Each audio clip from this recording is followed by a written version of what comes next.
नमस्कार अमरावती. अमरावती शहरातील अलीमनगर परिसरामध्ये गुरुवारी दुपारी एक धक्कादायक घटना समोर आली आहे.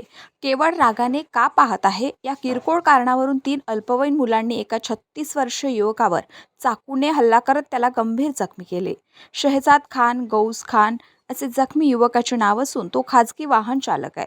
घटनेच्या वेळी शहजाद परिसरात उभा असताना 3ही अल्पवयीन मुलांनाही त्याच ठिकाणी उपस्थित होते. शहजाद त्यांच्या दिशेने रागाने पाहत असल्याचा गैरसमज झाल्याने त्यांनी त्यांच्याशी वाद घातला. वादाचे रूपांतर काही क्षणातच हिंसक हल्ल्यात झाले आणि तिघांनी चाकू काढून शहजादवर सपासप वार केले. या हल्ल्यात त्याच्या पोटावर गंभीर जखम झाली असून त्याची प्रकृती चिंताजनक असल्याचं समजते.